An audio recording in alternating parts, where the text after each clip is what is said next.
عباده الذين اصطفى أما بعد أعوذ بالله من الشيطان الرجيم بسم الله الرحمن الرحيم قل هل يستوي الذين يعلمون والذين لا يعلمون صدق الله العظيم.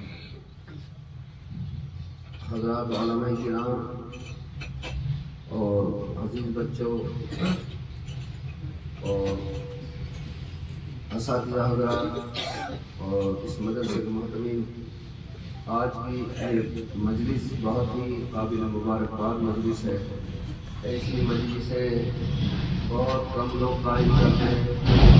یہ مدرسے کے بچوں اساتذہ کی مجلس ہے، بہت کامیاب اور عمدہ مجلس ہے. مدرسہ یہ مدارس اسلامیہ ہمارے لیے، ہمارے بچوں کے لیے بڑی ہی نعمت ہے. کہ مدارس اسلامیہ ہمارے بزرگوں نے قائم کی ہے، انہوں نے ہم پر بڑے احسانات فرمائے. اگر مدارس اسلامیہ ہندوستان کے اندر نہ ہوتے تو پھر قرآن عظیم کی، حدیث رسول اللہ صلی اللہ علیہ وسلم کی یہ تعلیم ہم تک نہ پہنچتی. اور مدارس اسلامیہ کے اندر ہمارے ہندوستان کے چند پرسنٹ بچے ہیں، 4-5% ہوں گے زیادہ سے زیادہ. باقی ہمارے بچے اسکول اور کالجوں سے جڑے ہوئے ہیں. وہاں انہیں دین ملتا ہے یا نہیں ملتا، لوگ اپنے بچوں کو سکھاتے ہیں یا نہیں سکھاتے ہیں تو سب لوگ جانتے ہیں. مگر قرآن عظیم کے سیکھنے اور سکھانے کے لیے ہمارے پاس 3-4% بچے وہ مدارس اسلامیہ کے اندر داخل کیے جاتے ہیں. اور قابل مبارکباد وہ ماں باپ ہیں کہ جنہوں نے اپنے بچوں کو اس لیے تیار کیا اور مدارس اسلامیہ کے حوالے کیا. اور قابل مبارکباد اساتذہ و محتمین ہیں جو الحمدللہ اس انتظام کو کرتے ہیں. اور یہ چھوٹے چھوٹے بچے اپنے گھروں کو چھوڑ کر، اپنے آرام و راحت کو چھوڑ کر مدارس اسلامیہ کے اندر داخلہ لیتے ہیں اور وہ قربانی پیش کرتے ہیں جو اور لوگ نہیں کرتے. آپ لوگ اندازہ لگاتے ہیں جب اسکول کے اندر چھوٹا سا بچہ جاتا ہے اس کے لیے بس کی سہولت بھی ہوتی ہے، اس کے لیے گھر سے بس تک لانے اور لے جانے کی سہولت بھی ہوتی ہے. والدین اس کی انگلی پکڑ کے لاتے ہیں، گود میں بٹھا کر اس کو بس میں بٹھا کر، اور پھر واپس ہو جاتے ہیں. جب بس لے کر آتی پھر اس کو لینے کے لیے آتے ہیں.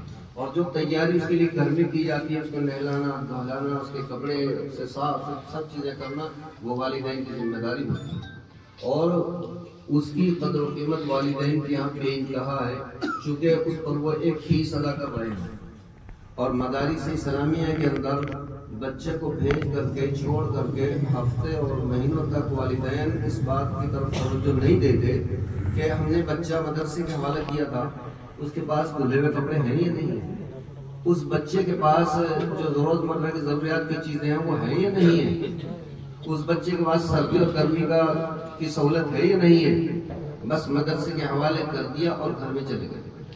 اور مہینے میں 15-20 دن میں اتفاق سے ملاقات کرنے کے لیے آئے تو بچے سے صرف ملاقات کی اور نکل گئے. کبھی بھی مدرسے کے ذمہ داران اور اساتذہ سے ملاقات نہیں کرتے کہ ہمارا بچہ کیا کر رہا ہے. اللہ رب العزت کے ہاں کی کتنی قدر و قیمت ہے. فرشتے اسی کے لیے پر بچھاتے ہیں. نورانی فرشتے کسی انجینئر کے نیچے پر نہیں بچھاتے، کسی ڈاکٹر کے نیچے پر نہیں بچھاتے، کسی اور انسان کے لیے پر نہیں بچھاتے. لیکن ان طلباء کے لیے جو چھوٹے چھوٹے بچے اپنے گھروں کو چھوڑ کر کے، اپنی آرام و راحت کو چھوڑ کر مدرسے کے اندر وہ قربانی پیش کر رہے ہیں جو سب لوگ نہیں پیش کر سکتے. تو یہ وہ بچے ہیں جن کو اللہ نے ایسا اعزاز دیا کہ فرشتوں کو حکم دیا ان کے پیروں کے نیچے اب پر بچھائیے، نورانی پر بچھائیے.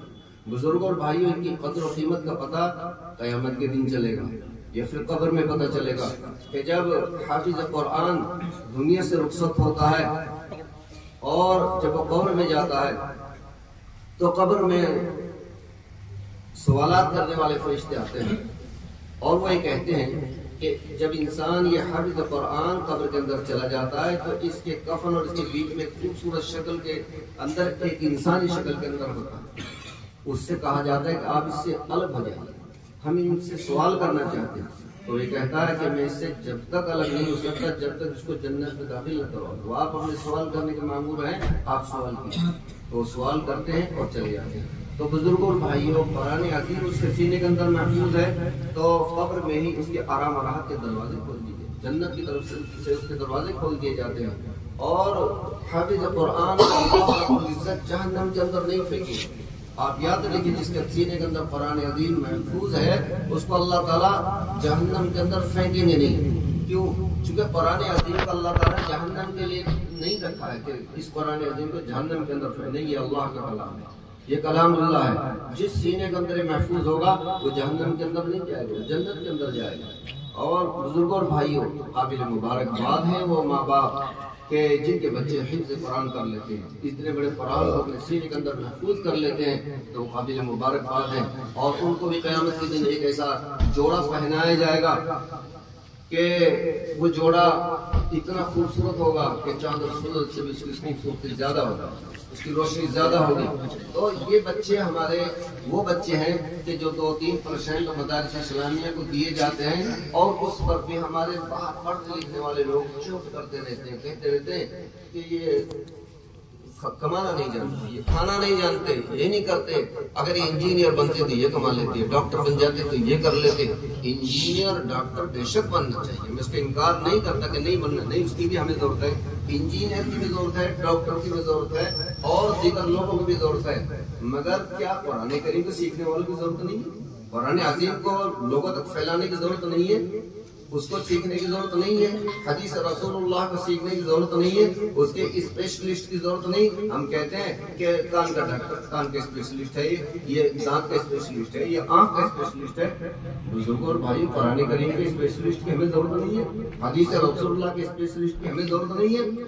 یہی وہ لوگ ہیں جن کو ہم مدارس اسلامیہ کے اندر داخل چھوٹے چھوٹے بچوں کر دیتے ہیں، اور یہ سمجھتے ہیں ان کو تو مدرسے والے پڑھا دیں گے، ان کو تو روٹی مدرسے والے کھلا دیں گے، ان کو تو کپڑے مدرسے والے دیں گے۔ یہ ہمارے بزرگوں کا بڑا زبردست کمال ہے کہ جب انگریزی حکومت ہندوستان کے اندر تھی اور وہ مسلمانوں کا ٹارچر کر رہے تھے، تو اس وقت میں مسلمانوں کے بچوں کو انگریز یہ بات کہتا تھا کہ ان بچوں کو پکڑا جائے، ان بچوں کو اپنے پاس لیا جائے، ان کو کپڑا جوتا سب چیز دی جائے، اور یہ ہمارے کالجوں کے اندر، ہمارے اسکولوں کے اندر جب پڑھیں گے سیدھے سیدھے انگریز ہوں گے، ان کو تو ہوا بھی نہیں لیں گے اسلام کی اور غیر اسلام کی، ان کو ہوا نہیں لگے گی، یہ تو سیدھے سیدھے انگریز بن جائیں گے۔ لیکن قربان جائیے ہمارے ان بزرگوں پر جنہوں نے مدارس اسلامیہ قائم کیے، اور بالکل یہی کہا کہ ان کو جوتا بھی ہم دیں گے، ان کو ٹوپی ہم دیں گے، ان کو کپڑے بھی ہم دیں گے، پورے اخراجات برداشت کریں گے، مگر ہم ان بچوں کی پرورش کریں گے، اور پھر ان کو قرآن عظیم دیا گیا، حدیث رسول اللہ دی گئی۔ آج الحمدللہ ہندوستان کی سرزمین پر چپے چپے پر لاکھوں مدارس ہیں۔ بزرگوں اور بھائیوں، یہ اسلام کو پھیلانے والے اور سیکھنے والے یہی، اگر علماء کرام ہمارے پاس نہ ہوتے، اگر علماء کرام ہمارے پاس نہ ہوتے، کیا یہ دین اس طرح سے ہمارے پاس آ سکتا ہے؟ میں ایک آیت قرآن کریم کے حضرات کے ساتھ پڑھتا ہوں، پھر آپ بتا دیجیے اس میں کتنے مسائل نکلیں گے، اس سے مسائل نکالنے والے کون لوگ؟ حدیث رسول اللہ صلی اللہ علیہ وسلم مسائل چھانٹ کر ہمیں دینے والے کون لوگ ہیں؟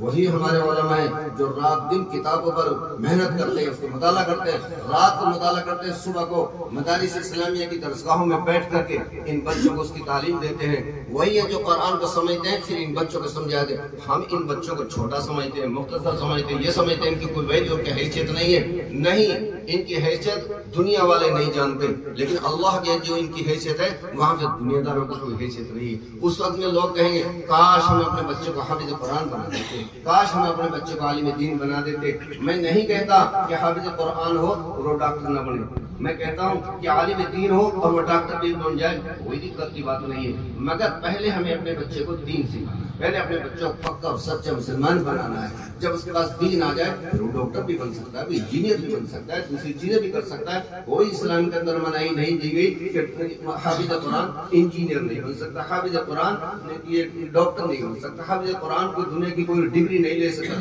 نہیں، بلکہ میں یہ سمجھتا ہوں کہ اس وقت میں لوگ دنیا کی ڈگریاں دینے والے ان کی نظر انہی حفاظ کرام کے اوپر ہے۔ لوگ چھانٹ رہے ہیں ان میں سے کہ بہترین حافظ کون ہے، جو قرآن کریم کو ایک ایک نشست میں سنا دیتا ہے اس کی تلاش کرو اور دنیا کی تعلیم اس کو دو. ہم اس کو 3 سال کے اندر 2 سال کے اندر 10ویں کرا دیں گے, ہم اس طرح سے اس کی یہ کرا دیں گے. کیوں؟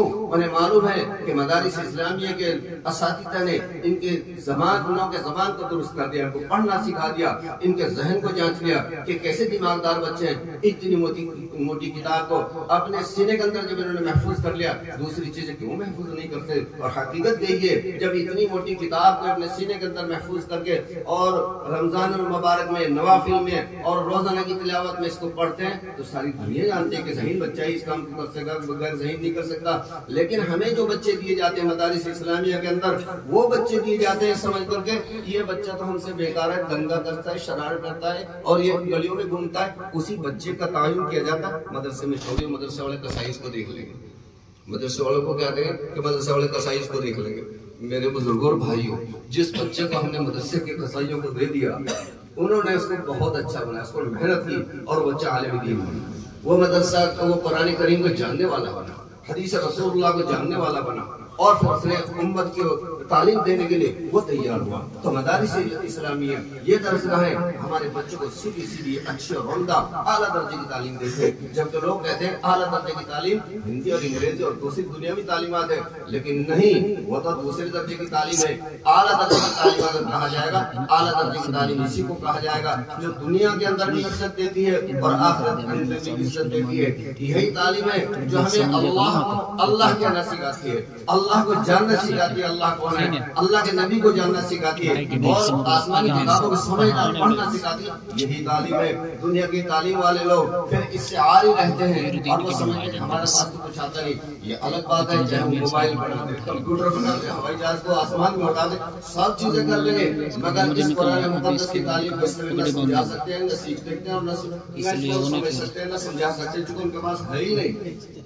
تو اس لیے جاننے والا نہ جاننے والے سے بہتر ہے. میرے بزرگ اور بھائی, مجھے وقت ہی بہت کم دیا گیا, باتیں تو بہت ساری کرنی تھی, مگر میں یہ بات ضرور کہتا ہوں کہ قابل مبارکباد وہ لوگ ہیں کہ جنہوں نے اپنے بچے مدارس اسلامیہ کو دیے, اور مدارس اسلامیہ کے لوگ بحمداللہ ان پر محنت کرتے ہیں, اور اب اس طرف بھی مدارس اسلامیہ کے لوگ بحمداللہ آہستہ آہستہ بڑھ رہے ہیں کہ ہمیں دنیا کی تعلیم سے بھی عاری نہ رہنے دیں, ان کو ننگا نہ رہنے دیں, اس تعلیم سے بھی تھوڑی تھوڑی وہ تعلیم دی دیں. اور یہ بچہ, اس کو جو مدارس اسلامیہ کے اندر جو تعلیم دی جاتی ہے, چاہے اردو کی تعلیم دی جائے, چاہے قرآن کریم کی تعلیم جائے, اور دیگر تعلیمات دی جاتی ہے, اس کے اندر بھی بچہ اعلیٰ درجے کا ہوتا ہے, اس کے اندر بھی اعلیٰ درجے کا ہوتا ہے. یہ بچے کمزور نہیں ہوتے, ان کے پاس صبح چڑھ کر اور شام تک کوئی وقت نہیں ہوتا. فجر کے اذان سے پہلے یہی وہ بچے ہوتے ہیں کہ قوم سوتی رہتی ہے, اور یہ بچے اللہ کی کتاب کو پڑھتے ہیں, یہ بچے قرآن مقدس کو پڑھتے ہیں, اس وقت قوم سوتی رہتی ہے, اور یہ نابالغ بچے, بالغ بچے, معصوم بچے یہ قرآن مقدس کو اٹھا کر اس وقت پڑھتے ہوتے ہیں. اور ہم سوتے ہیں اور یہ بچے پڑھتے ہیں, ہم سوتے ہیں, یہ تلاوت کلام اللہ کرتے ہیں. تو یہ افضل ہوئے یا ہم افضل ہوئے؟ یہی افضل ہے جن کے سینوں کے اندر قرآن کریم موجود ہے, اور یہ صبح سے اٹھ کر اور رات تک تلاوت کلام اللہ کرتے رہتے ہیں. درمیان میں ان کو ہندی بھی سکھائی جاتی ہے, اردو بھی سکھائی جاتی ہے, دوسری تعلیمات بھی دی جاتی ہے. میں قربان جائیے مدارس اسلامیہ کے لوگوں پر, ان اساتذہ پر. آپ دیکھیے کہ مدارس اسلامیہ کے اساتذہ کی تنخواہیں کیا ہیں. آپ کے علم ہے کہ 10,000 11,000 12,000 بس کود کے, اس سے فالتو کی تنخواہ نہیں ہوتی. اسی میں یہ اتنی بڑی قربانی پیش کرتے ہیں کہ اپنے بچوں کو پرورش اسی میں کرتے ہیں, سب کچھ اسی سے جڑا ہوا ان کا, کوئی اور تجارت نہیں ہوتی ان کے پاس. لیکن اتنی بڑی قربانی پیش کرنا آج کے دور میں کہ 10,000 کے اندر اپنی سارا کام چلانا اور مدارس اسلامیہ کے بچے کی خدمت کرنا, مسلمانوں کی خدمت کرنا, یہ ان کی زبردست قربانی ہے. اور اسلام قربانی ہی کو مانتا ہے, قرآن کریم اسے قربانی ہی کو مانگتا ہے. ہمارے بزرگوں نے پیچھے بھی قربانیاں دی, آج بھی قربانی دے رہے ہیں, اور جب تک ہم قربانی دیتے رہیں گے انشاءاللہ یہ دین ہمارے بچوں میں, ہمارے اور جوانوں اور بوڑھوں میں سب کے اندر آتا چلے جائے گا. مگر شرط یہی ہے کہ ہم قربانی دینے والے ہوں, اور قربانی دے کر کے اخلاص کے ساتھ, رضا الہی کے ساتھ اس کام کو جب تک ہم کرتے رہیں گے, مدارس اسلامیہ ترقی کرتے رہیں گے, اور کر رہے ہیں. آج ہندوستان کے اندر جتنے مدارس اسلامیہ ہیں یہ سارے ہمارے بزرگوں کی دین ہے. اگر ہمارے بزرگ ہمارے بچوں پر محنت نہ کرتے تو مدارس اسلامیہ ہم قائم نہ کر سکتے تھے. ہم ہمارے بچوں پر محنت ہوئی, وہی عالم بنے, وہی حافظ بنے, انہوں نے آگے اس کی ان شاخوں کو پھیلایا. اور آج ہندوستان کے چپے چپے پر مدارس اسلامیہ موجود ہیں، جن کو اللہ توفیق دیتا ہے وہ مدارس اسلامی کے اندر اپنے بچوں کو داخل کرتے ہیں اور حافظ قرآن کی قدر بھی کرتے ہیں، اس پر خرچ بھی کرتے ہیں، سب کچھ ہوتا ہے۔ مگر میں اخیر میں میں تو بات لمبی ہوتی، مجھے تو 10 منٹ دیے گئے، مگر میں کچھ کہنا چاہتا تھا اور مزید، مگر ایک درخواست کر کے اپنی بات کو ختم کروں گا کہ بزرگوں اور بھائیوں، ان بچوں سے اور علماء سے آپ محبت کریے۔ میں نے حدیث پڑھی، اس کے 4 جملے ہیں، اس میں سے میں ان کے ترجمہ کرنے کے بعد ان بات کو ختم کرتا ہوں۔ اغدو عالمن، کہ آپ عالم بنیے، متعلم بنیے، او متعلم، او مستمیان، پھر ان پہ سے سننے والا بنیے، او محبن، یا پھر ان سے محبت رکھنے والا بنیے، فلا تکن الخامسہ، آپ 5 آدمی نہیں بنیے، 4 بنیے، 5 نہیں بنیے۔ 5 کون سا ہے؟ والخامسة ان تغضب العلم واهله، کہ جو علماء اور اہل اللہ سے بغض رکھنے والے وہ مت بنیے۔ اگر وہ بنو گے آپ، پھر قبر میں آپ کے سر کو گھما دیا جائے گا، بیت اللہ کی طرف نہیں رہنے دیا جائے گا، قبلے کی طرف نہیں رہنے دیا جائے گا، اس کو گھما دیا جائے گا۔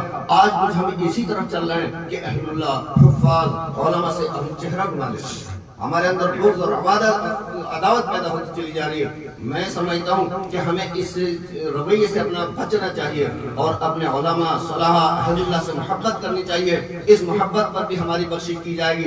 اس لیے اپنے بچوں کو آپ کمزور نہ سمجھیے، حافظ قرآن، عالم دین، ان کو آپ کمزور نہ سمجھیے۔ ان کی قیمت جب لگے گی پھر ہم دیکھیں گے آج ان کی قیمت لگ رہی ہے، کاش ہم بھی عالم ہوتے یا ہمارے بچے عالم حافظ ہوتے، اس وقت پھر کاش کہنے سے کوئی بات نہیں بنے گی۔ آج ہے کہ آج ہمارے ہاتھ میں یہ بات ہے کہ ہم اپنے بچوں کو بھی عالم بنا سکتے ہیں، حافظ بھی بنا سکتے ہیں، اور خود بھی ہم اس دین کو سیکھ کر قرآن کریم کا ایک مضبوط حصہ ہم حاصل کر سکتے ہیں، اپنے سینے کے اندر محفوظ کر سکتے ہیں۔ اپنے سینے کو قرآن کریم سے عاری اور ننگا مت رکھیے، خالی مت رکھیے، بلکہ قرآن مقدس کو اپنے سینے کے اندر محفوظ کریے، اپنے بچوں کو سینے کے اندر محفوظ فرمائیں۔ آپ ہندی انگریزی تعلیم دلانا چاہتے ہیں، میں نہیں منع کرتا، مگر پہلے اس کو سچا اور پکا حافظ قرآن، عالم دین اور مسلمان بنائیے۔ جب وہ پکا سچا مسلمان بن جائے گا پھر ہماری بچے دوسروں کے ساتھ نہیں جائیں گی، پھر ہمارے بچے دوسروں کے ساتھ نہیں جائیں گے۔ جب ان کا عقیدہ درست ہوگا، عقیدہ مضبوط ہوگا، اور عقیدہ درست کرنے کا کون سی طریقہ ہے؟ وہ یہی ہے کہ جب چھوٹے سے بچے کو حافظ قرآن بسم اللہ کہلواتا ہے، اعوذ باللہ پڑھواتا ہے اسے، اور عقائد کی ساری باتیں، وہ ایمان کے جو عقیدہ جو ہے اس کو ساری چیزوں کو یہ اساتذہ سکھاتے ہیں، بچے کے دل پر نقش کر دیتے ہیں، بحمد اللہ وہ آخر تک پھر اس پر چلتا رہتا ہے، آخری دم تک اسی پر رہتا ہے اور حافظ قرآن عالم دین بن جاتا ہے۔ تو آپ حافظ قرآن بھی بنائیے، عالم دین بھی بنائیے۔ آپ ڈاکٹر بنا چاہے بنا دیجئے، انجینئر بنانا چاہے بنائیے، منع کسی نے نہیں کرنا، اسلام نے اس کی نفی کی ہے۔ آپ اس تعلیم کو دلائیے، مگر یہ اس بات کا حکم ضرور دیا کہ آپ اپنے بچے کو پکا اور سچا مسلمان ضرور بنا دیجئے۔ اللہ تعالی ہم سب کو عمل کرنے کی توفیق عطا فرمائے۔ وآخر دعوانا الحمدللہ۔